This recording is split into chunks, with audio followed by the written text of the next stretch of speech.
Inicialmente nós desejamos, na manhã desse dia, manhã de domingo, dia 17 de outubro do ano de 2021, cumprimentamos a todos com a doce e gloriosa paz de nosso Senhor e Salvador Jesus Cristo. Sejam muito bem-vindos ao canal Minha Bíblia, Minha Vida, que tem o intuito de transmitir ensinos relacionados a EBD, e também ministrações relacionadas à Bíblia Sagrada. Entendemos que a Bíblia é nossa regra de fé e prática, ela é viva, eficaz e ela é poderosa, dentre outras coisas que poderíamos falar. Mas, de forma sucinta, permita-me apresentar. Meu nome é Daniel Silva e nós estamos aqui empenhados dentro desse espaço de tempo aqui, a ministrar a terceira aula da Escola Bíblica Dominical. Nós estamos tratando esse trimestre, o último trimestre do ano de 2021, nós estamos tratando esse tema aqui, o apóstolo Paulo, lições da vida e ministério do apóstolo dos gentios para a igreja de Cristo. Você vê aqui uma pena, um tinteiro, Então Paulo, ele foi responsável pelo mínimo de 13 epístolas, cartas, que são atuais para a Igreja de Jesus Cristo. Dissemos uma das primeiras aulas que é muito importante que a geração que está vindo agora, ele conheça o tratado, a vida, os escritos de Paulo. Por quê? Porque ela, depois de Jesus, nosso Senhor, o maior missionário foi Paulo. Jesus é, por excelência, apóstolo, missionário, Deus, ele é. Mas depois ele designou apóstolos, e dentre os apóstolos, o que mais sobressaiu, não por glória própria, o próprio Paulo diz: pela graça de Deus, sou o que sou. Isso pela graça de Deus sou o que sou, e a graça de Deus em mim não foi vã. Trabalhei mais do que eles, não eu, ele diz, mas a graça de Deus que está em mim. Então, é muito importante, repetindo, a geração atual, saber dos escritos de Paulo. Para nós sermos sucintos, tentar resumir o tempo e transmitir de forma mais incisiva o ensino de hoje, a aula de hoje, nós já vamos ler inicialmente a leitura bíblica em classe, o texto áureo, aliás, o texto que coroa a lição, a verdade prática e, consequentemente, a leitura bíblica em classe. Lembrando que é uma aula simples em que sentido? No sentido de manter a mesma liturgia que nós mantemos nas EBDs, na maioria das EBDs em todo o Brasil. Hoje mesmo, pela parte da manhã, pessoas que residem aqui em Boa Esperança, nós tivemos às 8h30 da manhã a nossa EBD presencial, que é muito importante. Você não pode se ater somente a aula online, É bom que você esteja presente na sua comunidade, na sua igreja, a qual você faça parte. Então, vamos lá, para adiantar o assunto. Seja bem-vindo, você que está entrando agora. É a lição 3, nós estamos aí, a conversão de Saulo de Tarso. Lembrando que nós já tratamos anteriormente do mundo do apóstolo Paulo, fizemos uma panorâmica de como era a política, a linguagem, nós falamos sobre a geografia daquele mundo, enfim, as pavimentações que contribuíram muito para o escoamento e para o acesso, posteriormente, até mesmo de Paulo, para a pregação do Evangelho. Nós tratamos na segunda lição, e se fez necessário, nós falamos de Paulo como o perseguidor, lembrando que a Bíblia não omite os defeitos dos homens de Deus, pessoas que foram convertidas a Cristo, mas elas tiveram uma vida regressa, uma vida passada, mas depois tiveram encontro com Deus, foram transformados pela graça salvadora, pela regeneração, pela nova vida nela implantada. Então nós vamos aprender aqui, dando continuidade à vida de Paulo, e essa parte é essencial, porque a conversão, a mudança, o contato com o arrependimento, frisando principalmente a questão da conversão, ela é um portal, uma porta de que todos que desejam ter uma vida nova, andar pelo caminho que é Cristo, ter uma vida diferente, ele tem que passar por ela. Não existe cristianismo sem conversão. Não existe entrada no cristianismo sem o arrependimento. Não existe. Nós vamos entender aqui e aprender até mesmo a diferenciar o que é arrependimento e arrependimento, né? Existe diferença do sentido comum e do sentido bíblico, né? E então vamos iniciar a leitura. Você tem revista, acompanhe. Se você não tem, pode depois nos solicitar de alguma forma, tá?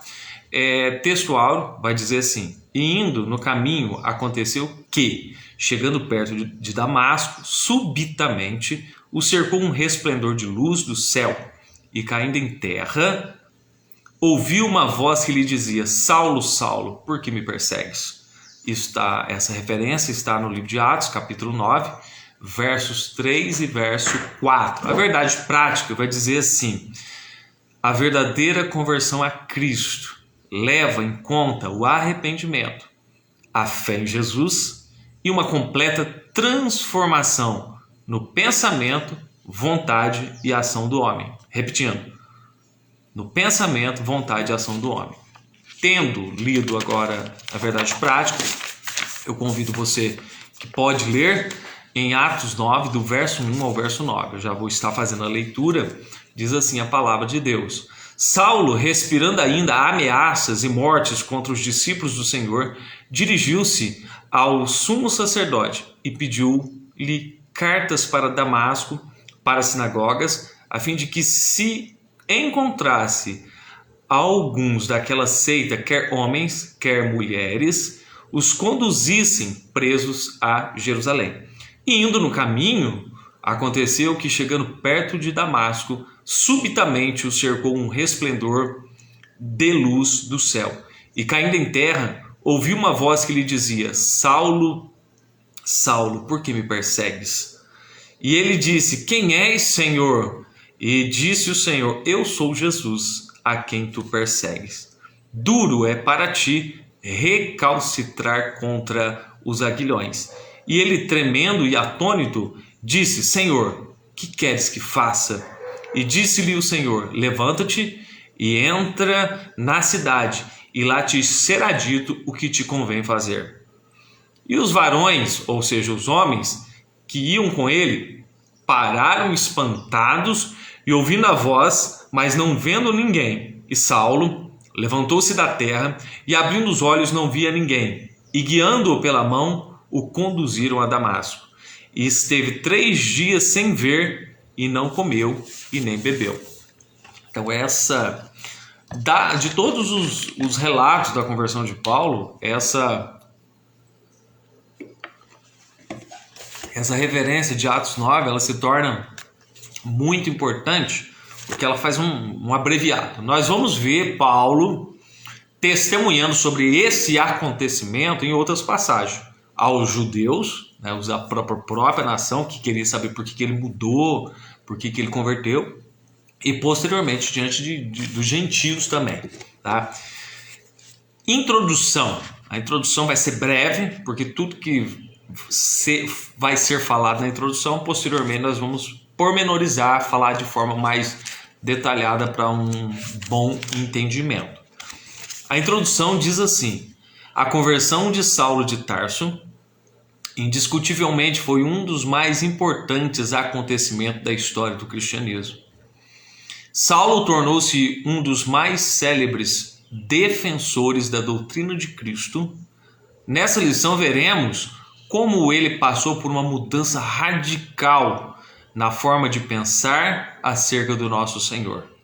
No caminho para Damasco, de um modo poderoso, Jesus chamou a razão e o entendimento de Saulo, e este mudou de atitude por meio de uma impactante experiência sobrenatural. Assim, por um lado, Cristo tomou a iniciativa,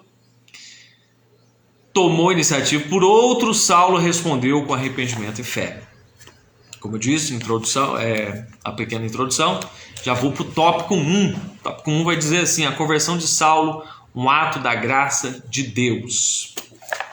Um ato da graça de Deus.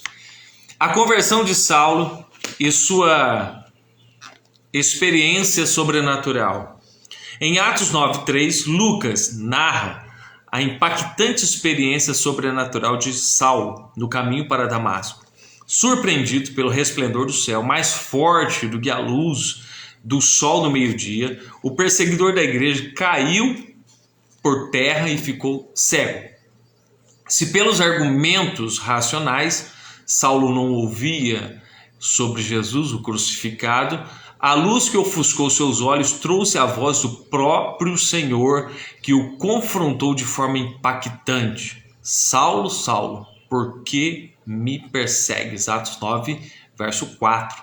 Sua ida para Damasco, o perseguidor tinha a intenção de acabar de vez com os seguidores de Jesus, mas foi surpreendido por uma experiência sobrenatural pela qual havia passado. Segundo seu próprio testemunho, o perseguidor viu literalmente a pessoa de Jesus, o ressurreto, que despojou de seu ego, que o despojou do seu ego arrogante. Nessa visão, Saulo pôde compreender quem era Jesus e sua obra redentora no Calvário.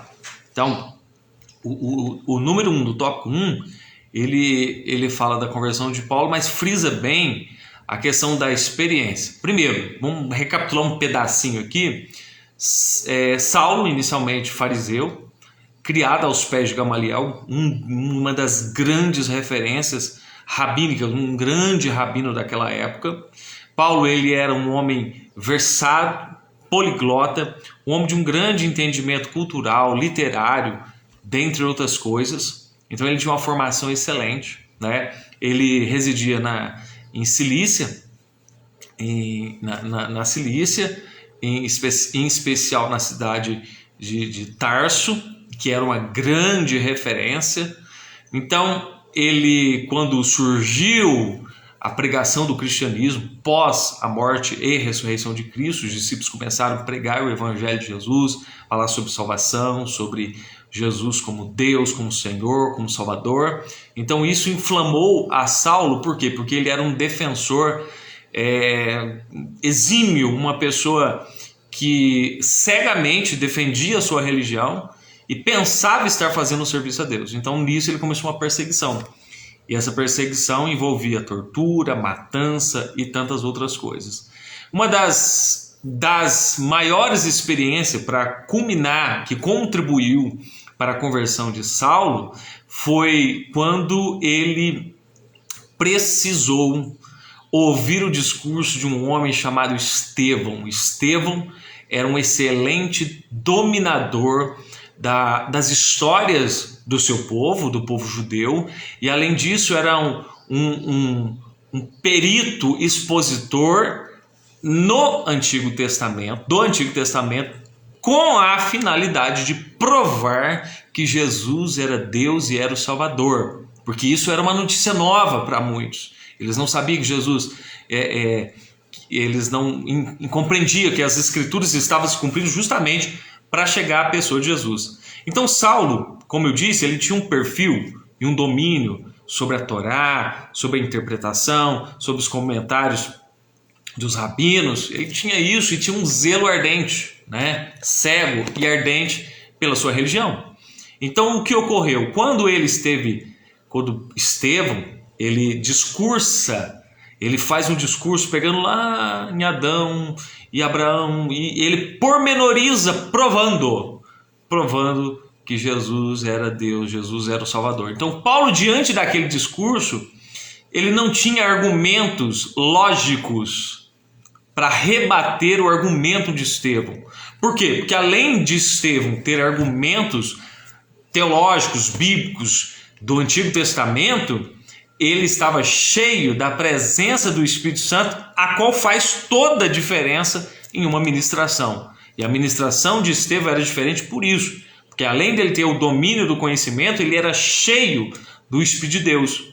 E o que acontece? Tamanha era a presença do Espírito na vida de Estevão, que o rosto dele brilhava como o rosto de um anjo.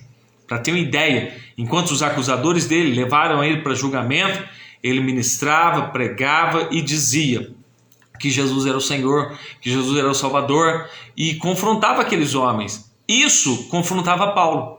porque Paulo ou Saulo, né, de Tarso, inicialmente Saulo de Tarso, ele não tinha como contrapor-se àquele argumento. Aqueles argumentos coincidiam também com parte do seu conhecimento. Até que os judeus, eles tinham direito de exercer as suas leis pelo Império Romano, né? Então era autorizado alguns julgamentos segundo a lei judaica. A lei judaica poderia apedrejar e matar qualquer um que fosse blasfemo. Então, falsamente levantaram-se testemunhas contra Estevão, disseram que ele estava blasfemando. Um dos líderes dessa expedição de matança e julgamento era Saulo.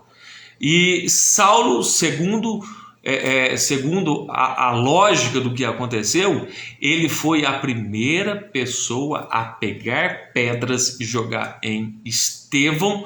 Tanto é que as roupas como prova disso foram depositadas aos pés de Saulo de Tarso. Após isso, tendo, entre aspas, sucesso naquilo que fez, apedrejou Estevão. Estevão, antes de falecer, ele olha para o céu e faz uma oração: perdoa-lhes, porque não sabem o que fazem. Ele entrega o seu espírito a Deus, a sua alma, o seu espírito a Deus, morre ali, mas aquela mensagem ela ficou gravada em Saulo. Então isso é o pano de fundo. Então, após isso, entre aspas, como eu disse, ele tendo sucesso da empreitada dele, ele pediu cartas aos sacerdotes em Jerusalém para que ele fosse a Damasco, para que ali fizesse também o que tinha feito em outros lugares, perseguido, matado e feito tantas outras coisas. Até que, no caminho para Damasco, de repente, no meio do caminho, imagine o sol do meio-dia. Agora imagine uma luz mais forte do que o sol em seu ápice. Um sol mais forte do que a luz do meio-dia. Foi essa luz que apareceu e ofuscou os olhos de Saulo, deixando-o literalmente cego. E ao ficar cego pelo impacto da visão, ele cai no chão. E quando ele cai no chão, de dentro daquela luz mais forte do que a luz do meio-dia, que nós sabemos que é Jesus, sai uma voz com autoridade dizendo: Saulo, Saulo, por que me persegues? Então esse foi o impacto que ele teve, e naquele instante, mais que depressa, ele entendeu e perguntou: quem és? E Jesus se manifesta: sou Jesus a quem tu persegues. Não adianta recalcitrar contra os aguilhões, não adianta ser como um boi selvagem indomado. Naquele instante ele submete-se a Jesus como Senhor. Senhor, quem és, Senhor? Então essa é o cenário do número 1, que ele agora ele começa, não é que a Bíblia é um quebra-cabeça, é que a Bíblia interpreta a Bíblia. Então parte do conhecimento do Antigo Testamento e também da mensagem inflamada que ele teve de Estevão fez com que ele se rendesse agora à compreensão e à conversão a Cristo Jesus. Então essa isso é muito importante, essa conversão. Por quê? Pelo legado que Paulo vem deixando depois da sua conversão e a contribuição que isso tem até para nós cristãos da atualidade. Então é impossível ser cristão sem Cristo, sem cruz, e é impossível se conduzir sem os ensinamentos de Cristo, sendo Paulo usado para transmitir esses conhecimentos a nós. Então nós entendemos aí a conversão. Já quero ler o 2, a iniciativa de Jesus para transformar a mente de Saulo. O impacto da visão resplandecente no caminho para Damasco tomou Saulo de surpresa. Sobre o efeito do sucesso em Jerusalém contra os seguidores de Jesus, imbuído de uma coragem irracional e bem relacionado com a casta sacerdotal, Saulo havia pedido carta branca das autoridades religiosas de Jerusalém para perseguir os seguidores de Jesus, com o mesmo rigor em Damasco. Entretanto, dada a dureza do coração de Saulo, o Senhor tomou a iniciativa para sacudir a sua estrutura física psicológica e espiritual, agindo pessoalmente em sua direção. Então, Saulo, antes da sua conversão, tinha um coração tão duro que foi necessário uma abordagem abrupta do próprio Deus, a pessoa de Jesus, em relação a ele, para que ele amolecesse o coração e viesse a refletir.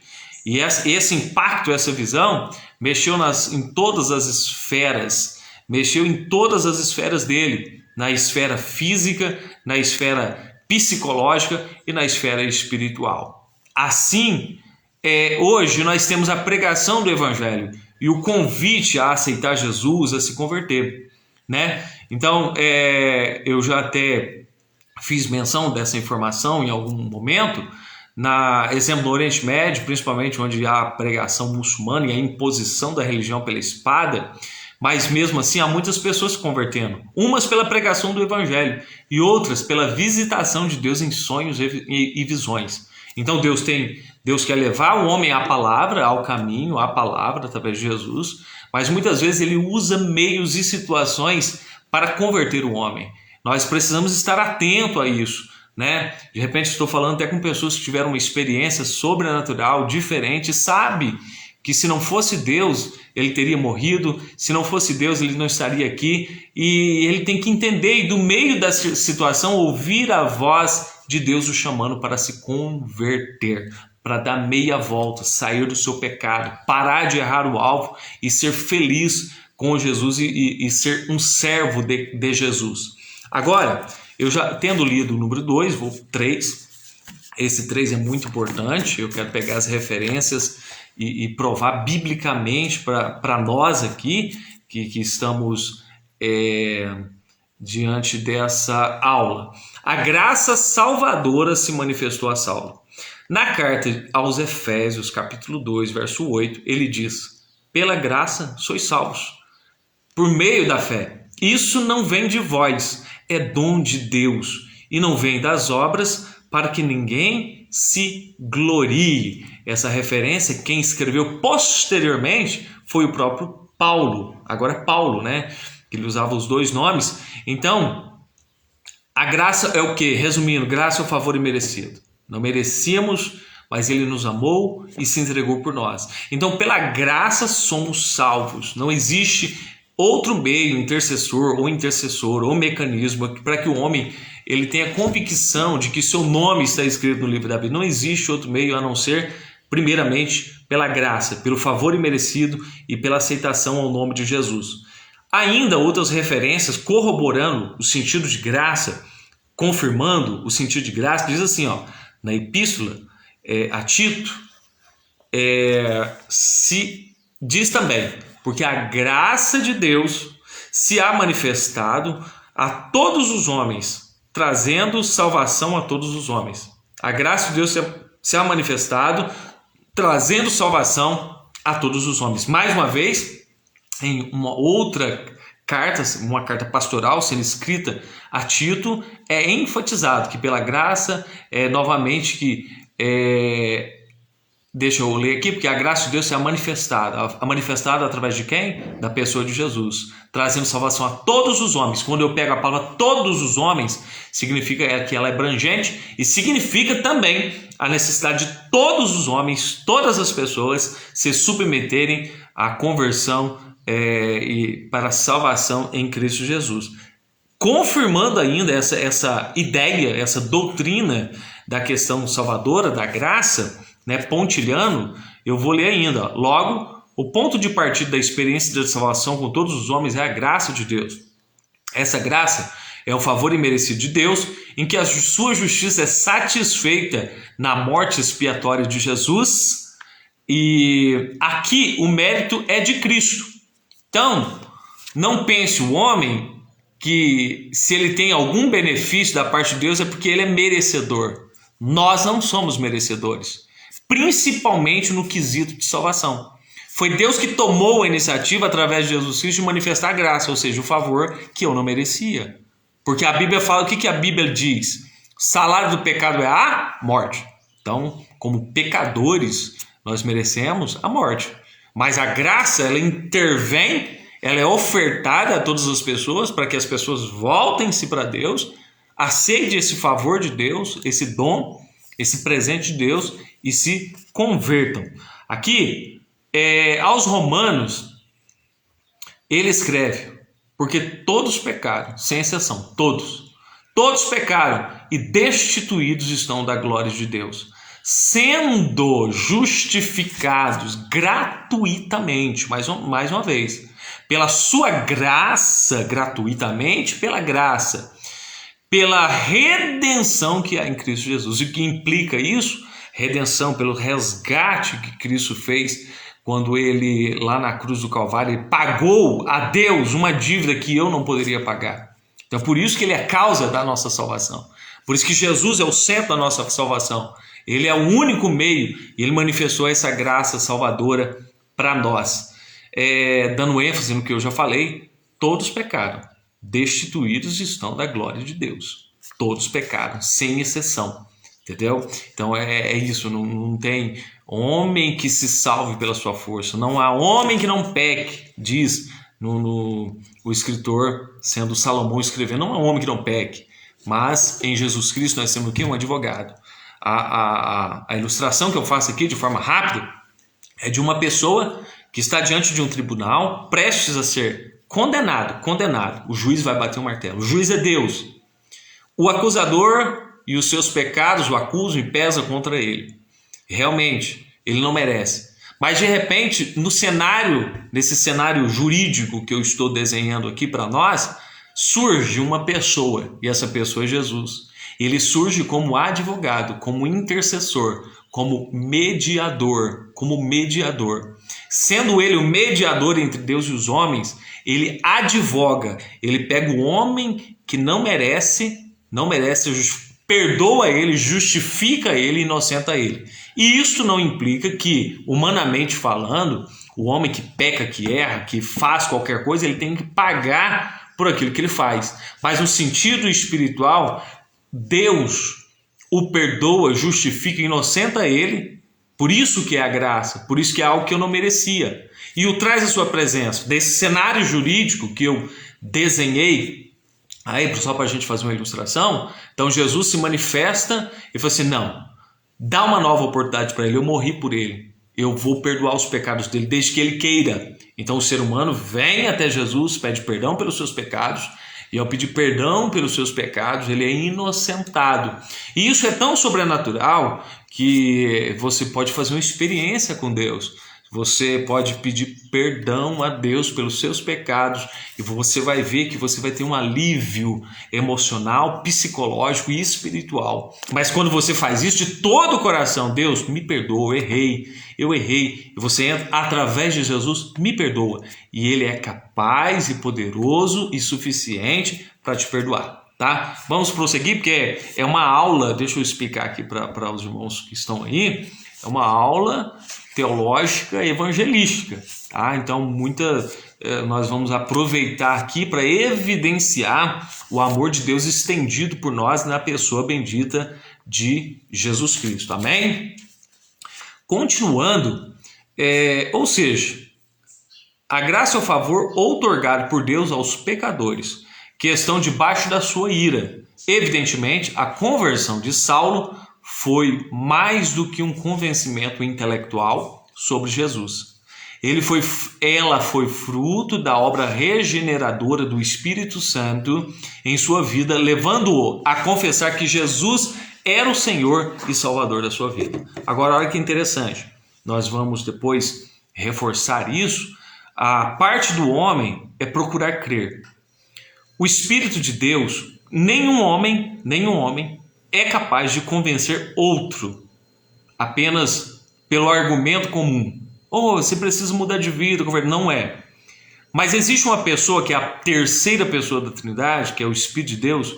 Ele vem e refuta os pecados, bate de frente com os pecados e leva a pessoa a entrar pelo caminho correto, sabe? Então quem convence o homem do pecado, da justiça e do juízo é o Espírito Santo. Feito isso, inicia-se um processo de regeneração. O que é regeneração? Regenerar nova vida, novo indivíduo, nova criatura, novo ser, filho de Deus. E assim começa um processo de caminhada com Deus, tá?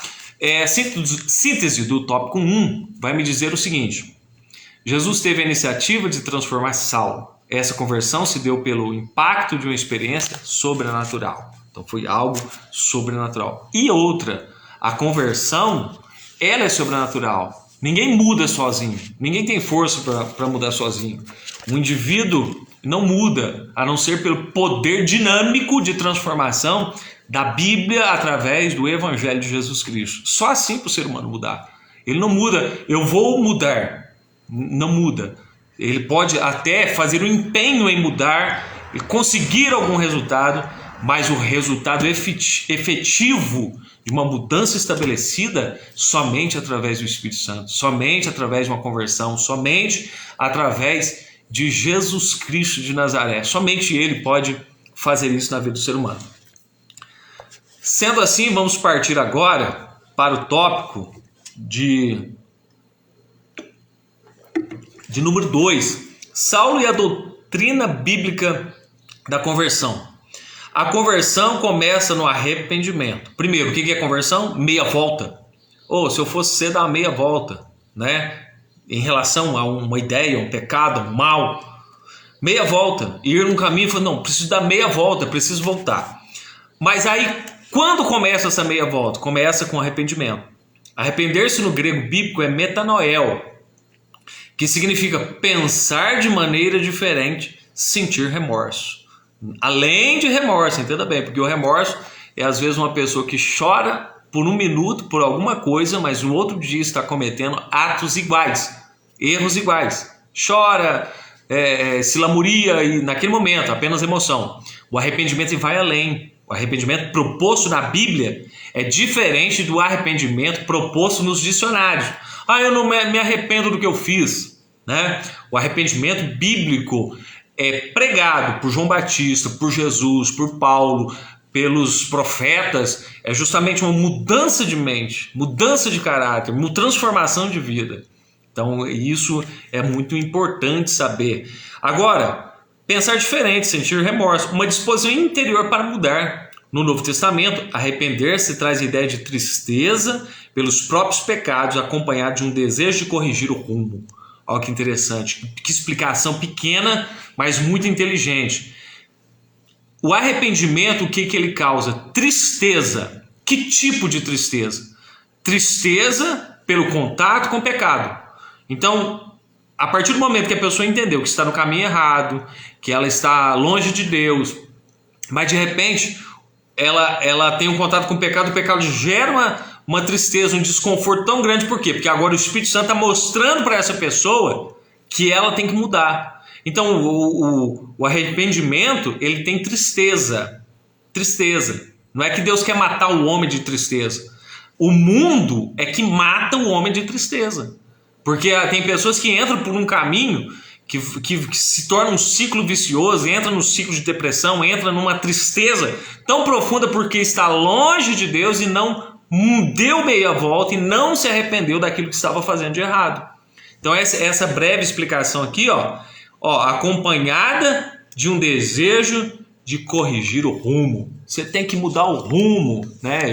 Talvez alguém já tenha se expressado assim, você tem que mudar o rumo da sua vida, né? Você precisa mudar o rumo e é possível mudar o rumo da vida com o auxílio do Espírito Santo, com o auxílio da mensagem de Cristo.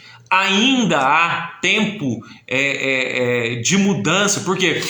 Porque ainda estamos vivos. Temos uma oportunidade em Cristo Jesus de salvação, de paz, de graça, de arrependimento. Nós estamos falando sobre arrepender-se. É a mudança na mente que induz a correção do caráter e da conduta moral. Então, o arrependimento, a mudança em todo o indivíduo, ele começa primeiro na mente. Se a minha mente não muda, ela não muda, eu não mudo. Por quê? Porque todo comando de toda a ação que eu pratico, que tenho, ela parte daqui, da mente.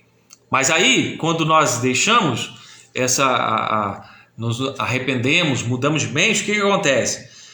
O nosso caráter é mudado. A moral é mudada. É a contrição do coração o desejo de mudar de atitude quanto ao comportamento da vida cotidiana. Então, o cristianismo que nós estamos pregando aqui, de forma limpa, de forma bíblica, ela é justamente isso que a primeira oferta que ela faz ao homem, é o arrependimento dos seus pecados, é a mudança, o primeiro passo. As outras coisas são feitas ao longo do tempo. Deixa eu repetir aqui a leitura. Vamos lá.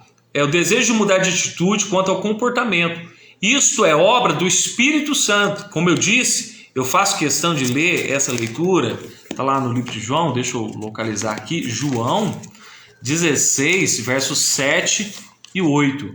Então, quem convence, quem muda o coração, quem muda a mente, é o nosso amigo Deus, Espírito Santo. E que também refuta. O Espírito Santo, ele também consola, mas ele bate de frente aquilo que está errado em nós. Todos nós, as pessoas que se converteram, tiveram que passar por esse processo. Tiveram que ouvir uma voz no seu interior dizendo: para com isso, vem para cá, vou te fazer feliz, vou te limpar, vou te lavar, muda de rumo, né? 16, deixa eu conferir a referência, 16, o verso 7 e 8, diz assim: todavia, digo-vos a verdade que vos convém que eu vá, Jesus falando, né? Porque se eu não for, o Consolador não virá a vós, mas se eu for enviar-vos-ei. E quando ele vier, convencerá. Quem convence? O Espírito de Deus. Convencerá o mundo do pecado, da justiça e do juízo. Explicação de Jesus ainda. Do pecado porque não crê em mim. Porque é pecado não crer em Jesus. Da justiça porque vou para o Pai e não me vereis mais. Do juízo porque já o príncipe desse mundo está julgado. Então, reforçando isso, você pode ouvir o que eu estou falando, mas uma disposição interior de crer que Deus pode confrontar aquilo que está errado em você, te trazer ao certo, isso está diante de você e você voluntariamente que tem que ir ao encontro disso. Eu desejo, eu quero. Eu, particularmente, houve um momento na minha vida que eu tive que tomar uma decisão pessoal. Eu tinha meus pais, eu tinha as pessoas da minha igreja, mas chegou um momento que eu tive que... Deus bateu na porta do coração e falou assim: você tem que mudar. E eu tive que responder sim. Eu poderia responder não? Poderia. Mas eu ia sofrer as consequências do não, da resistência que eu pudesse fazer àquele único que convence, que é o Espírito Santo. Né? Então, tendo entendido isso, olha... Portanto, a conversão é uma parte do processo de salvação do pecador. Ela assinala o início do despojamento, ou seja, aquilo que vai ser deixado para trás, o despojamento do velho homem. Deus, através do Filho dele, Jesus Cristo, pelo processo de arrependimento, pelo processo de conversão, ele é capaz de dar uma nova vida a todos nós. Ele é capaz. E somos capazes de deixar o velho homem para trás, a velha mulher, ou seja, as coisas ruins que fazíamos, o velho homem, velha natureza, e ser revestido do novo. E quem dá essa capacidade? Somente o Espírito de Deus dá essa capacidade. Somente Jesus pode fazer isso. Aponta para o revestimento do novo homem. Tendo entendido isso, vamos ganhar tempo aqui, senão a aula vai ficar muito grande. Segundo, a conversão de Saulo promoveu uma transformação pessoal. Foi o que aconteceu com Saulo, pois a luz, o resplendor do céu cegou-lhe os olhos carnais e fez ver Cristo ressuscitado, abrindo-lhe os olhos espirituais para conhecê-lo como o Senhor e Salvador. Atos 9:3. A experiência de Paulo, nós já falamos aqui qual foi, né, da sua conversão. Caminho de Damasco, uma luz mais forte que a luz do meio-dia. Ele é impactado de forma sobrenatural, ele fica cego. E o Espírito Santo me ensina um negócio aqui muito interessante. Para nós enxergarmos o que Deus tem para as nossas vidas através da conversão e mudança de vida, muitas vezes, aliás, temos que começar a olhar as coisas de Deus com um olhar espiritual e não somente carnal. Porque se a gente for olhar com um olhar humano, a gente não vai talvez ver o sentido que a gente precisa ver em Jesus e converter-se a Ele. Então a nossa visão, ela é uma visão, tem que ser uma visão espiritual. Lembrei de uma referência, está no livro de Apocalipse, que Jesus, ele diz assim: aconselho que de mim compres colírio, use colírio, um colírio espiritual, é claro, analogia, para que vejas. Então Deus quer revelar a sua face a nós, através da pessoa bendita de Jesus Cristo. Então, os olhos carnais de Paulo, de Saulo, que foi convertido, se fecharam, mas os olhos espirituais dele foram abertos para uma nova realidade de quem era Jesus, o que Jesus veio fazer. Além da salvação que ele veio nos dar, ele quer nos dar paz, quer nos dar uma vida abundante, ele quer nos dar, antes de qualquer coisa, o nome escrito no livro da vida, mas ele também abençoa aquele que se aproxima dele. Não prego, as pessoas que me conhecem ao longo da minha trajetória de pregação, eu não prego teologia da prosperidade. O que é a teologia da prosperidade? Você vai ficar rico, vai acontecer isso, você não vai ficar doente. Nós somos seres humanos, estamos sujeitos a diversos males dessa vida, mas uma coisa é certa: podemos passar por qualquer coisa nessa vida, mas se a gente tiver Jesus, acabou, não tem essa. Nós não seremos vencidos pelos nossos inimigos, pelos nossos medos, pelos nossos temores. Nós vamos prevalecer, e para aquele que tem Jesus, até na morte ele tem esperança, porque ele sabe que um dia ele vai estar com Deus. E isso é o que nos consola, é saber que também aqueles que partiram antes de nós estão com Deus, estão em Cristo, estão seguros. Isso deve consolar o nosso coração. Então, a ministração que eu quero e que Deus conserve a minha vida não é por barganha, né? Se você conhece denominações aí que pedem alguma coisa para depois te dar algo de Deus, sai fora, você está sendo enganado. Se você vai em uma igreja e fala assim: dê tanto que você recebe tanto, sai fora. Porque a graça de Deus, o amor de Deus é de graça, a paz dele é de graça, a cura dele é de graça, e tudo isso é de graça. Claro, o dízimo é bíblico, mas é outro assunto. Eu estou falando de pessoas que usam o púlpito de uma forma errada para se auto-beneficiar. Isso é errado, tá? Mas a primeira coisa que Deus quer fazer conosco é nos dar paz, nos dá alegria, nos dá vida abundante, além de muitas situações que nós vemos enfrentando, tá? Então, essa experiência, ou seja, a experiência de Paulo, sobrenatural, impactante, o fez indagar ao Cristo ressuscitado sobre o que devia fazer de uma vontade egoísta e individualista. Saulo demonstra agora completa resignação à vontade soberana de Cristo. Então Paulo, ele no caminho de Damasco, foi confrontado por Cristo, e uma das perguntas, e isso eu faço uma correlação lá com João Batista. João Batista, ele tinha uma mensagem muito dura, mas necessária, porque ele dizia assim: arrependei-vos, raça de víboras. Então João Batista tinha essa pregação. A pregação de João Batista, ele fala assim: quem ensinou a vocês a fugir da ira vindoura? A pregação de João Batista era tão contundente que as pessoas se aproximavam dele, todas as classes de pessoas. Então significa que todas as classes de pessoas precisam de Jesus. Todas as classes chegavam: João Batista, o que eu devo fazer? Da mesma maneira, falando de Paulo agora, naquele caminho de Damasco, o que aconteceu? Quando ele foi impactado pelo próprio Cristo, ele fez essa pergunta: o que devo fazer? O que eu faço agora? Então, é uma pergunta que muitos têm repetido dentro da sua alma: o que eu faço? O que eu devo fazer? O primeiro passo é render-se o seu coração, aceitar Jesus, entender que somos pecadores e confessarmos nossos pecados e pedir para Ele nos perdoar, colocar o nosso nome escrito no livro da vida. Esse é o primeiro. O que eu faço? Você se arrepende, você converte, você muda o rumo, você muda de caminho. Mas se eu for fraco, o Espírito Santo, ele é poderoso para te ajudar. Ele pode te levantar, ele pode te levar à presença de Deus de uma maneira que você não imagina. Que vai chegar um momento que você vai olhar atrás e falar assim: realmente, se não fosse Deus na minha vida. Assim, Fechamos agora o bloco, o tópico, o número 2, o tópico 2, e vamos para o 3. Tópico 3, a conversão faz parte da doutrina bíblica da salvação.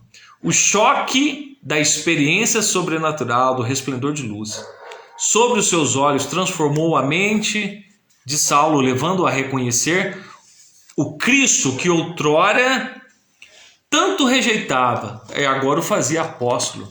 Como vimos, a verdadeira conversão é a que nasce da tristeza para com o pecado e o reconhecimento de que o homem precisa dar meia volta para Deus. É uma mudança que tem raízes na obra regeneradora do Espírito Santo, ou seja, uma nova vida, efetuada na vida do pecador. Como obra de Deus, a conversão é uma manifestação externa da regeneração operada pelo Espírito no interior do homem. Deixa eu frisar isso aqui antes de prosseguir. A conversão é uma manifestação externa, mas de algo que começou a ser trabalhado no interior do homem. Então, porque primeiro, se uma pessoa não muda dentro de si, pelo poder do convencimento do Espírito, do arrependimento, exteriormente ele não consegue mudar. Exteriormente ele não consegue mudar. Há pessoas, deixa eu só tentar exemplificar o que eu estou falando, não fazendo crítica a essas pessoas, mas existem muitas pessoas que são tiradas da rua e às vezes estão num estado muito deplorável. E de repente ela é levada para uma casa, para um determinado lugar, e ali eles dão banho nela, eles cortam o cabelo, colocam ela com uma aparência muito boa, em comparação ao que era antes, mas de repente passa 2 dias, essa pessoa volta ao mesmo estado. Não estou criticando aqui a fraqueza dessa pessoa. Eu estou aqui exemplificando que a mudança exterior de nada adianta se não mudar no interior, se não mudar no coração. Porque Jesus mesmo criticou os fariseus. Fariseus hipócritas, vocês são como sepulcros caiados. Por fora tá bonito, por dentro tem ossos de rapina, tem podridão. Fariseu hipócrita, vocês limpam o exterior, a parte de fora do copo, mas o interior está sujo. Então, quando o homem se converte, a mulher se converte, de verdade, uma mudança de vida tem que acontecer. Algo diferente, ele nunca mais vai ser a mesma pessoa. Alguns ambientes ele vai se restringir para não se comprometer, algumas não vai ser inimigo das pessoas, mas certas influências ele vai deixar de usar entorpecente, ele vai deixar de usar o uso de algumas coisas que é pecado contra Deus. Então ele vai mudar. E esse é um convite voluntário. Nós não estamos constrangendo pessoas a se converterem. Elas têm que se converter de uma forma voluntária. Eu quero mudança, eu desejo mudança, eu quero algo na minha vida. Continuando aqui, como a obra de Deus, a conversão é a manifestação externa da regeneração operada pelo Espírito no interior do homem, que implica na mudança de pensamento, vontade, ação. Uma mudança que altera todo o curso da vida do pecador. Efésios 4, 25 ao 30 é um ato divino pela qual Deus faz com que o pecador volte para ele em arrependimento, fé. Portanto, uma verdadeira conversão revela uma poderosa transformação na vida do convertido. Então, tá aí a palavra de Deus limpa como ela é. Eu quero ler Efésios capítulo 4, Efésios capítulo de número 4, do 25 ao 30. Deixa eu localizar aqui. A gente vai ter a Bíblia é cheia de exemplos, né, de mudança, né? Uma delas eu gosto muito da passagem de Ezequiel 36, 26. E vos darei um novo coração, tirarei da vossa carne o coração de carne, e porei dentro de vós tirarei da vossa carne o coração de pedra e colocarei dentro de vós um coração de carne, para que me obedeça, para que guarde os meus estatutos. Vós me serei por povo e eu vos serei por Deus. Então a transformação no interior. Eu disse aí que estaria lendo a referência capítulo 4, do verso 25 ao verso 30. Acompanhe comigo. Diz assim: e vos revistais do novo homem, ou seja, aquele que é criado por Deus, transformado por Deus, que é segundo Deus e criado em verdadeira justiça e santidade. Então, o homem que é transformado por Deus, ele vai viver em justiça e santidade, embasado em Deus, entenda bem. Pelo que deixai a mentira, falai a verdade, cada um com o seu próximo, porque somos membros uns dos outros. Irai-vos e não pequeis, não se ponha o sol sobre a sua ira, não deis lugar ao diabo, porque você é um novo homem, você não compactua mais com as obras de Satanás. Aquele que furtava, não furte mais. Não furta mais, você roubava agora, você não vai roubar mais. Antes trabalhe, fazendo com as mãos o que é bom, para que tenha o que repartir com o que tiver necessidade. Não saia da vossa boca palavreado, palavrão, boca suja. Crente não fala palavrão, cristão não fala palavrão. Não sai da vossa boca palavra torpe, obscena, besteira, bobagem. Mas só saia da sua boca a que for boa para promover a edificação, para que dê graça aos que ouvem. Se o que você fala não constrói a outra pessoa, você não é convertido. Sinto muito. Se o que eu falo não edifica a outra pessoa, eu não sou convertido. Tá? Então isso é um processo que o Espírito Santo dá condições à pessoa viver. Tá? Não entristeçais o Espírito Santo de Deus. Ou seja, como um convertido, como alguém que se arrependeu, mudou de ideia, mudou de mente, você vai procurar não entristecer o Espírito Santo. Por quê? Porque as nossas atitudes antes de uma vida desregrada, né? Sexo ilícito, drogas, más influências, perversidade, maldade, injustiça, tudo isso fazia parte antes da nossa vida, antes de converter, mas agora e isso entristecia quem? O Espírito Santo. Agora, quando a gente aceita Jesus como Salvador, o que acontece? O Espírito Santo vem morar em nós. Ele passa a habitar dentro de nós. Ele é nosso amigo constante, 24 horas. E eu não posso entristecer o meu amigo com as minhas atitudes e os meus pecados. Reflita nisso, tá? E ainda, toda amargura e ira e cólera e gritaria e blasfêmias, toda malícia seja tirada de dentre vós. Não mais, isso não mais vai existir. Falar contra Deus, zombar de Deus, amargura, ódio. Isso não mais pode existir num coração converso a Cristo, um coração que se converteu a Cristo. Toda amargura, ira, cólera e gritaria, blasfêmia, toda malícia seja tirada de entre vós. Antes, sede uns para com os outros, benignos ao que tem que predominar. Parte do que tem que predominar, benignidade, a misericórdia, perdão, perdoando uns aos outros, como também Deus vos perdoou em Cristo. Ou seja, o meu modelo de perfeição de referência é Jesus. Jesus é a pessoa do Espírito, é o próprio Deus. Claro que nós somos seres humanos mortais, pecadores, e estaremos em um processo contínuo de melhora. Nós não conseguimos ser perfeitos da noite para o dia, mas com a ajuda de Deus, nós conseguimos mudar os nossos conceitos, primeiro pela nossa mente, que vai influenciar em nossas ações, que vai influenciar no nosso futuro, que vai influenciar na nossa vida com Deus. Fechando agora o tópico de número 1, a conversão do homem começa no arrependimento e perpassa a transformação pessoal. Então o começo é no arrependimento. Mas não fica só no arrependimento. Arrependi por um instante? Não. Perpassa pelo arrependimento, mas ela tem uma vida progressivamente, uma santificação progressiva. Existe a santificação instantânea, vou explicar. A santificação instantânea, toda pessoa que aceita Cristo de coração, ele passa por ela. Então ele é separado e agora ele é de Deus. Paulo escrevendo aos Coríntios, aos santos, aos separados.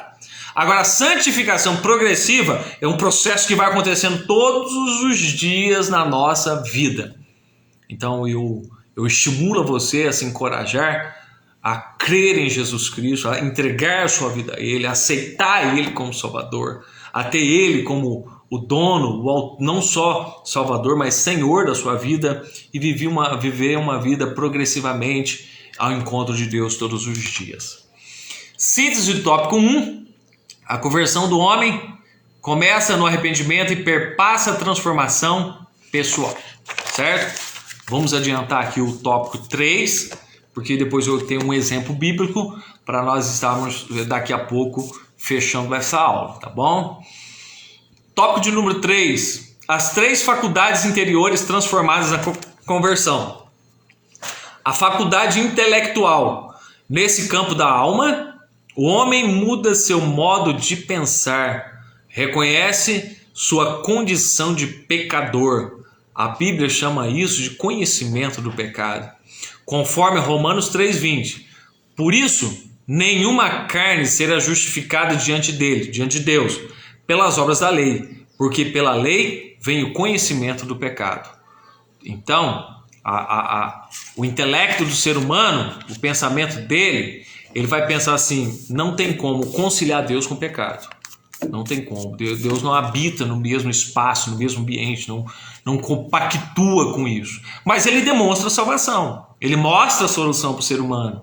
Ele mostra para todo ser humano, ele mostra a solução. Por mais vil pecador, como diz, que não merecíamos, ele mostra, ele evidencia os pecados a essa pessoa através do refutar, que é o convencer, mas ao mesmo tempo ele mostra uma solução para aquela pessoa que está em pecado.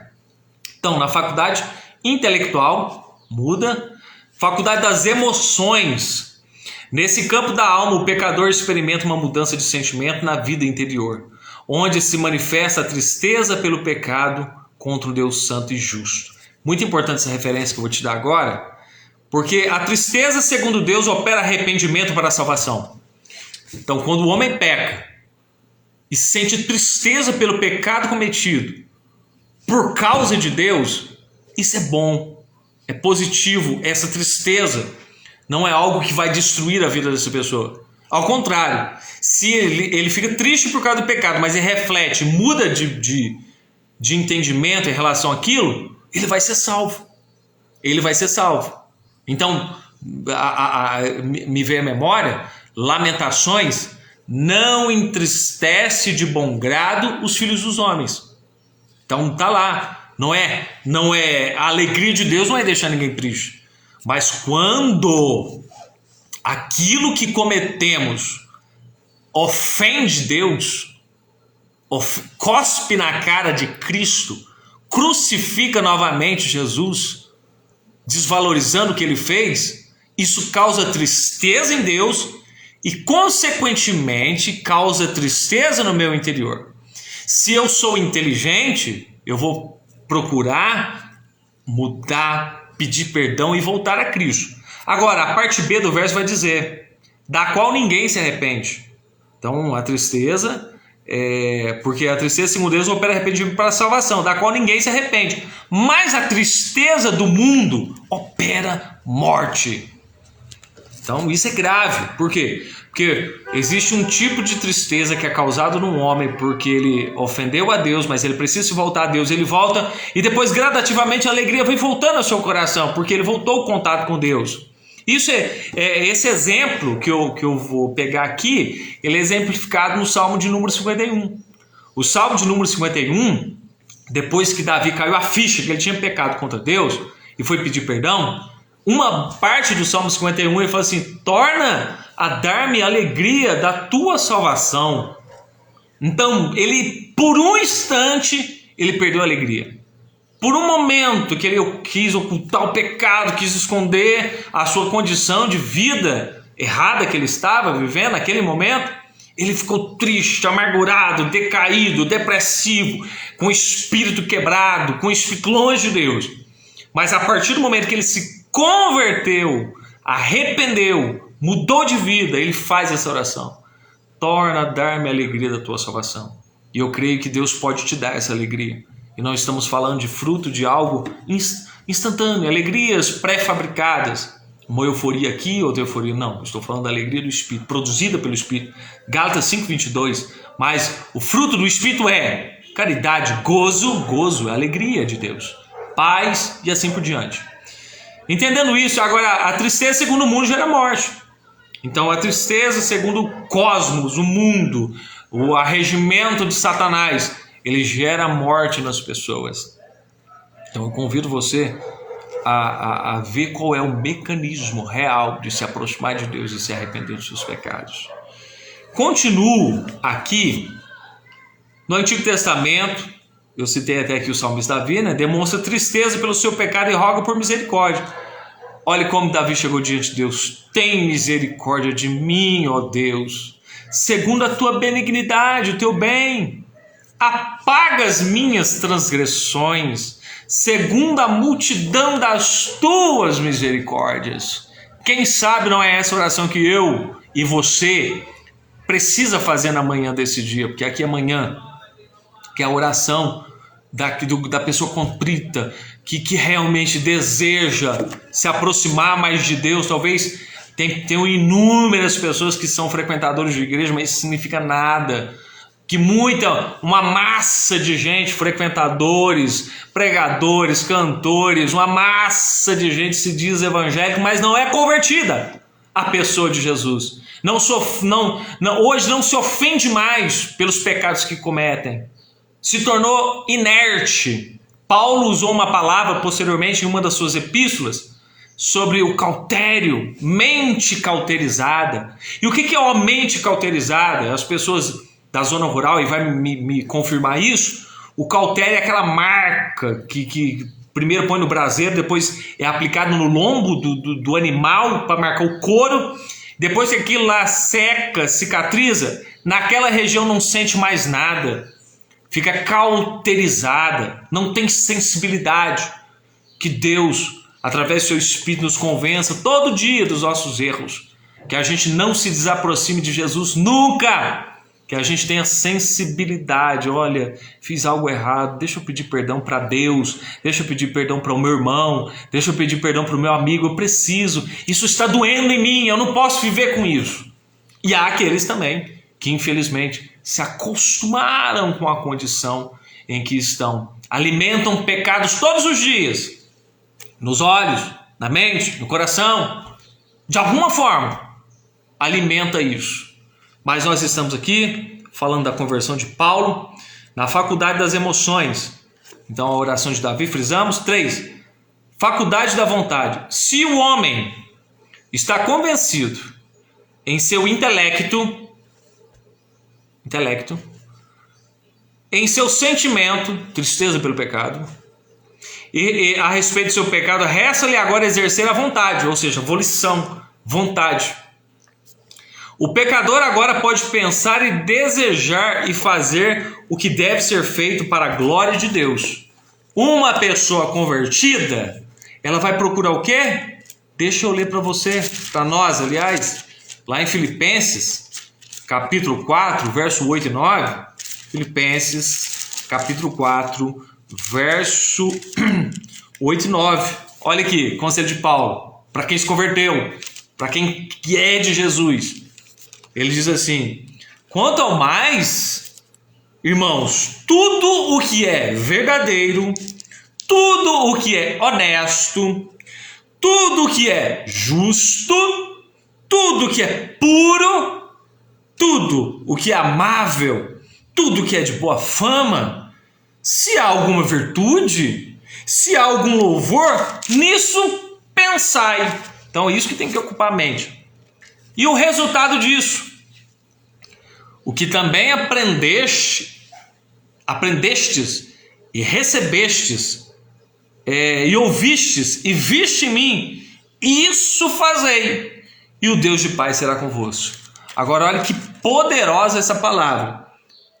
As ações nascem dos pensamentos. Então primeiro Paulo, no capítulo 4, no verso 8, ele fala no que devemos pensar e o que devemos pensar. Nisso ocupe a vossa mente. Isso ocupe o vosso pensamento. O pensamento vai levar a uma atitude que vai se transformar em uma ação. Então por isso que é muito importante policiarmos os nossos pensamentos e perguntarmos até mesmo a Deus se os pensamentos que nós estamos tendo naquele momento, ele é diabólico ou não, ele é carnal ou não, é humano ou não é humano. Porque aquilo que pensamos em um determinado momento, ele poderá se transformar em uma ação. Se for algo bom, consequentemente em ações boas e resultados bons. Se for pensamentos maus, consequentemente resultados maus, resultados ruins e frustrações e até mesmo uma vida longe de Deus. Então, na faculdade da vontade, eu estou com vontade de fazer isso. Paulo falou assim, tudo me é lícito, mas nem tudo me convém. Eu posso até ter vontade, mas será que se eu tomar essa atitude, ela vai me levar para longe ou para perto de Deus? Será que o conteúdo literário, visual, que eu alimento os meus pensamentos, eles vão levar depois, posteriormente, a uma boa ação? Se a pessoa vê violência, ele vai querer ficar violento. Se a pessoa vê, vamos dizer assim, coisas só relacionadas, exemplo, a depravação moral, sexual, ele vai querer uma hora colocar isso em prática. Se o camarada só vê coisas satânicas, uma hora ele vai querer se envolver com aquilo que é. E muitos dizem, a minha mente é forte para isso.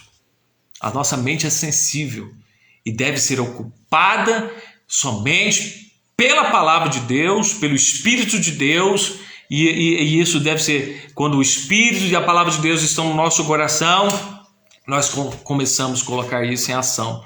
Exemplo disso, Salmo 119. A tua palavra, o que é a palavra de Deus? É todos os escritos bíblicos, é a forma de pensamento de Deus,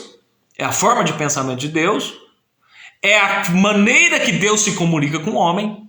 Então o salmista diz, a tua palavra escondi dentro do meu coração. E o coração aqui, nós estamos falando de alma. E a alma, ela é dividida assim, a parte intelectual, a parte das emoções e a parte da vontade. Repetindo o verso, a tua palavra escondi dentro do meu coração para não pecar contra ti.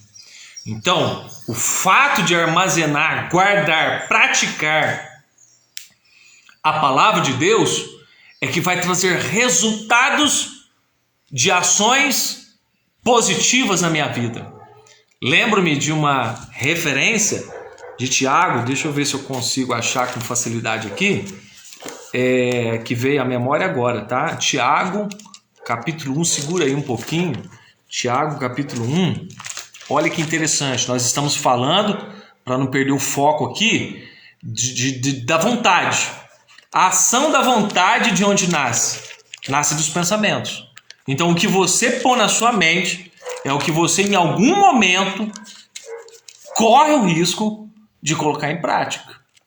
Bons ou maus pensamentos.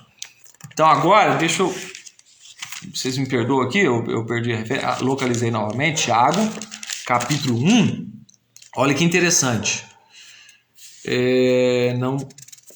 Isso.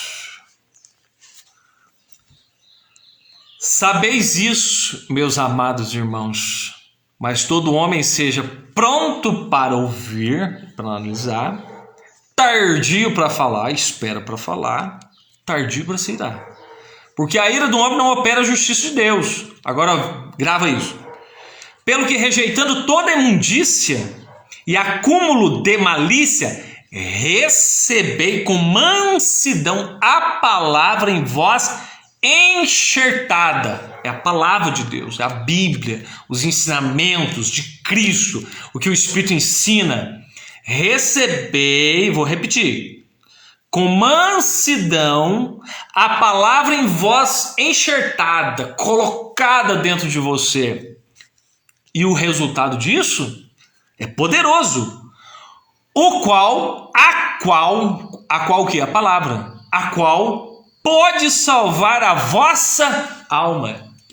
O fato de eu guardar a palavra não é só para um conhecimento, mas para um fato prático num determinado momento em que eu precisava de praticar aquela palavra, com um fim maior da salvação da minha alma. Pode ser em dois sentidos: salvar a minha alma, de ter a minha alma em paz, de ter a minha cabeça tranquila, de ter uma vida sossegada, perto de Deus. E salvação aqui implica também da eternidade.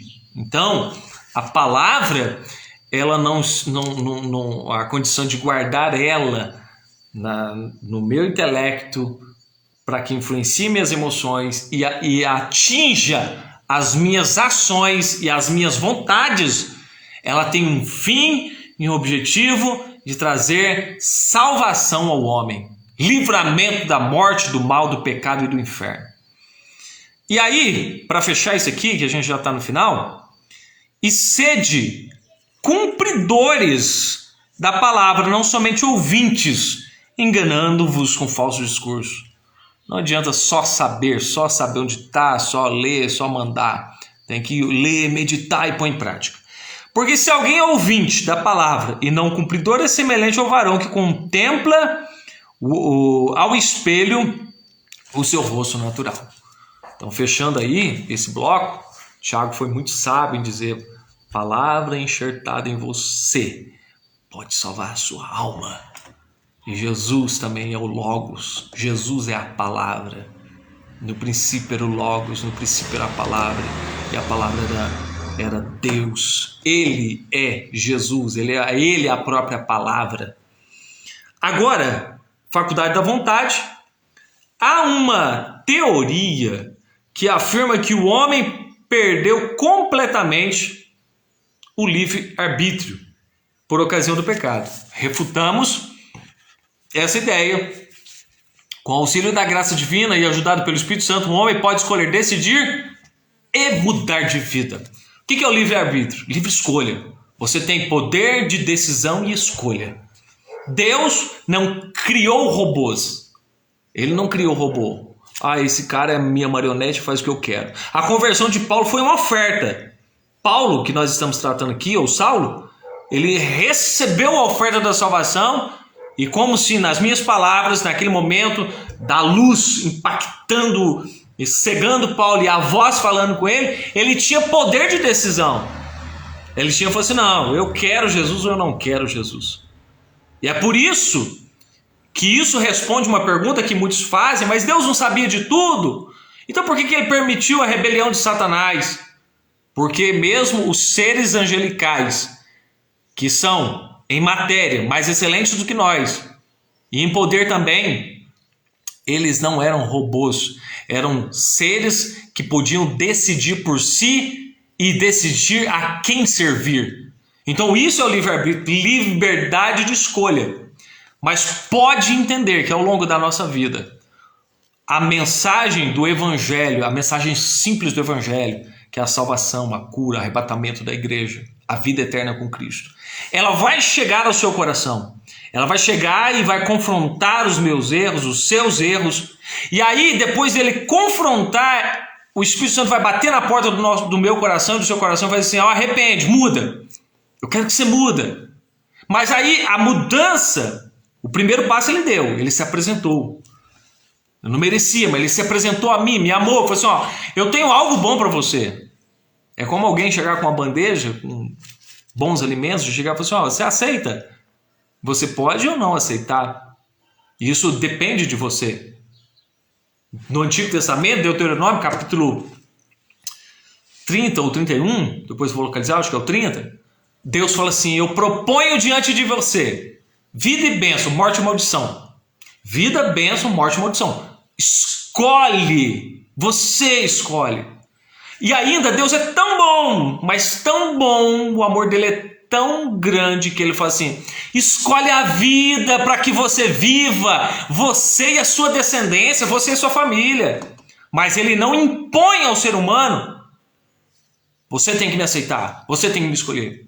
Mas eu particularmente, pelo pouco de vida que eu tenho, pelo pouco de experiência que eu tenho com Deus, eu acho, na minha opinião, que a melhor escolha é aceitar Jesus e viver para Ele.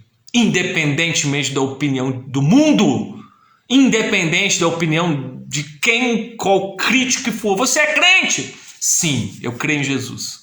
Eu creio no que ele fala, eu creio no que ele diz, eu creio na obra redentora da cruz, eu creio que eu sou um miserável pecador, mas ele me amou, me trouxe de volta à sua presença. Eu tinha a opção lá no passado, eu falei assim, não quero Jesus. E ele não ia me punir por isso. Eu simplesmente ia colher o fruto da minha escolha. E assim que é. Quando a pessoa rejeita Jesus, não se converte a ele, não se rende a ele, não dobra a sua cerviz, não dobra, consequentemente ele vai colher o fruto das ações que ele mesmo tomou como decisão. E eu tive, por bondade, Saulo foi impactado com aquela luz, eu tive, cada um que é converso ao cristianismo, a Cristo, ele teve o seu momento de conversão, ele teve um momento que Deus usou uma situação, uma palavra, um louvor, para atraí-lo à sua presença e mostrar todo o evangelho que está na Bíblia Sagrada. Então, isso é uma decisão pessoal particular, mas o nosso conselho, como homem de Deus, como professor, como, enfim, né, como irmão, o meu conselho é que você se renda e não adianta relutar contra os aguilhões. Não adianta nós... eu quero citar aqui a expressão de Pedro que diz: para onde iremos nós? Só tu tens as palavras da vida eterna. E nós temos crido e conhecido que tu és o Cristo, Filho do Deus vivo. Tem para onde fugir não, irmão. Só Jesus e só Jesus pode nos salvar. Pode salvar o mais vil pecador desde o momento que ele se arrependa. Saulo, aula anterior, perseguiu, matou, recebeu o perdão dos seus pecados. Mas o que ele fez no passado? O que ele fez no passado pagou por isso, porque até o resultado da morte dele foi o que ele pagou, mas ele recebeu de volta o perdão e a reconciliação com o Espírito, e ele foi um grande instrumento na mão de Deus para pregar, para evangelizar, e sofreu naufrágios, perseguições, apedrejamentos, pagou o preço por aquilo que ele fez no passado. E até o mais vil pecador, quando se arrepende, se não se arrepender não tem jeito não, muda de mente, muda de atitude, muda de rumo. Quando uma pessoa muda de rumo, de atitude, impulsionada pelo único que convence, que é o Espírito Santo, Jesus o aceita, ele não rejeita. Então há solução ainda. Partindo para o final, Deus abençoe cada um que esteve conosco, que está conosco até o momento. Partindo para o final. Com o auxílio da graça divina, é ajudado pelo Espírito Santo, o homem pode escolher, decidir e mudar de vida. Então, conclusão vai me dizer assim: a conversão de Saulo foi provocada pelo impacto do resplendor da luz que ofuscou a sua visão e obrigou-o a reconhecer que não podia mais lutar contra Cristo. O fato obrigou aqui não é que constrangeu ele de forma... Você não tem como. Não, mostrou para ele que a melhor alternativa não era lutar contra Deus. E essa luz sobrenatural não é só uma luz. Foi a maneira com que Deus se apresentou a ele. Hoje, a maneira com que Deus se apresenta a nós é através da palavra dele, da pregação do arrependimento, da mensagem da cruz. Hoje essa é a maneira que Deus se revela a nós. É a maneira mais fácil, simples, mais direta. Hoje nós temos muitas igrejas que pregam o evangelho de forma séria. Nós temos muitas pessoas na internet que pregam o evangelho de forma séria. Nós temos muitas inúmeras pessoas sendo tocadas por uma mensagem de arrependimento e mudança de vida. Basta aceitá-la, analisá-la e aceitá-la. Ainda, a conversão é, portanto, uma obra divina, quem faz isso é Deus, em que o homem responde com arrependimento. Então, conversão, eu respondo a isso. Arrependimento e fé. Na conversão, a soberania de Deus caminha de mãos dadas com a responsabilidade humana. Por isso, o arrependimento e a fé conduzem o pecador a ser redimido pelo sangue de Cristo. Então, é um trabalho conjunto.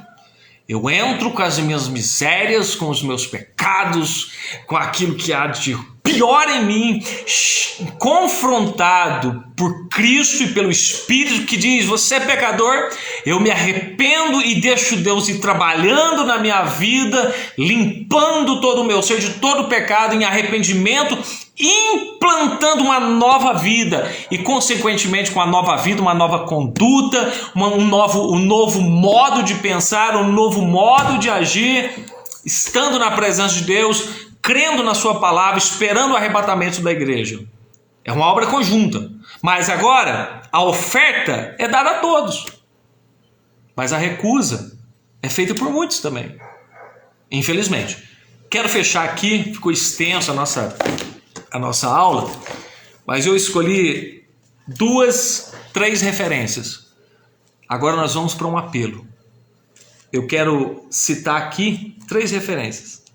A primeira referência está em Atos,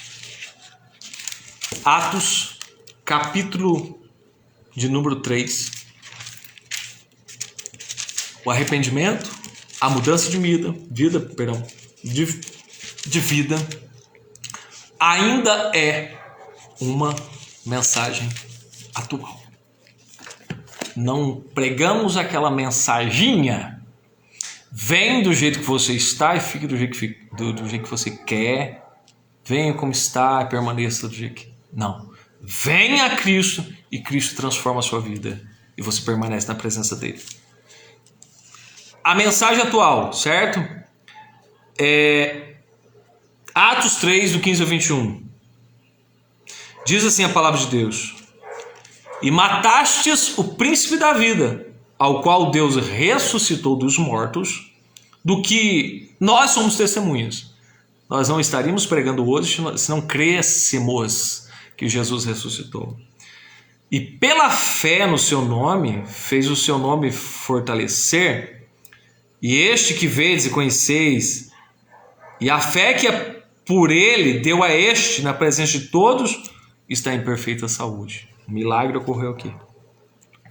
E agora, irmãos, eu sei que o fizestes por ignorância, como também os vossos príncipes. Então, aqui é destacada a ignorância do homem em relação ao pecado, mas a partir do momento que os olhos dele são abertos, ele passa a ter um conhecimento, muda a situação. Mas Deus assim cumpriu o que já dantes pela boca de todos os seus profetas havia anunciado, que o Cristo havia de padecer. Agora o arrependimento. Arrependei-vos e convertei-vos, para que sejam apagados os vossos pecados, e venham assim os tempos de refrigério pela presença do Senhor. Arrependimento, conversão, aniquilação dos pecados, refrigério na alma. É o que a humanidade está precisando. É o que a humanidade vem rebatendo, não sabe o que faz para ter alívio. Mas aqui está na Bíblia Sagrada essa sequência. A outra referência, para não tomar mais tempo, está em Atos, capítulo 17. E nós estamos aqui falando de Jesus. Atos, capítulo de número 17, deixa eu localizar aqui. Os versos 30 e o 31. Diz assim a palavra de Deus: mas Deus, não tendo em conta os tempos da ignorância, anuncia agora a todos, aos homens, em todo o lugar, que se arrependam. A todos e em todos os lugares. Todos e todos os lugares. Arrependam-se, porquanto tem determinado um dia em que com justiça há de julgar o mundo por meio do varão, ou seja, de Jesus, que destinou e disso deu certeza a todos, ressuscitando o dos mortos. E essa pessoa é Jesus. Então não tem como fugir da questão do arrependimento. Finalizando mesmo, eu quero ler uma história que você conhece até de cor, que está em Lucas capítulo 19. Para nós entendermos a mudança de vida que teve na vida de Saulo, que se transformou em um novo homem, uma nova criatura, passou a servir a Cristo, passou a ser um instrumento na mão de Deus. Nós vamos ver lá em Lucas, capítulo 19, de um homem por nome Zaqueu. Como eu disse, você deve conhecer muito bem esse personagem, até tema de louvores, né? Entra na minha casa, entra na minha vida. Esse homem por nome de Zaqueu, diz a história: e tendo Jesus entrado em Jericó, ia passando, e eis que havia ali um homem chamado Zaqueu. E ele era um chefe dos publicanos, era rico. E procurava ver quem era Jesus, queria conhecer Jesus pela sua fama, né? E não podia por causa da multidão, pois era de pequena estatura. E correndo adiante subiu uma figueira brava para o ver, porque havia de passar por ali. E quando Jesus chegou àquele lugar, olhando para cima, viu e disse: Zaqueu, desce depressa, porque hoje me convém pousar em sua casa. Então ele era baixinho, baixa estatura, subiu numa árvore, porque se ele não fizesse isso, ele não ia ver Jesus. Jesus conhecia ele, falou: desce daí, eu vou pousar na sua casa hoje. E apressando-se, desceu e recebeu com júbilo no coração, alegria. E vendo todos isso, murmuravam, dizendo que entrara para ser hóspede de um homem pecador. Jesus entrou na casa de um pecador.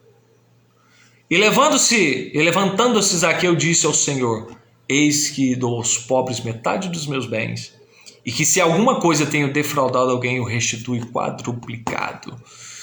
Nesse instante, esse homem, que anteriormente ele cobrava mais os impostos, ele teve um encontro com Jesus, ele se esforçou para ter um encontro com Jesus. Jesus viu o esforço dele, o chamou, entrou na sua casa, entrou no seu coração, entrou na sua vida.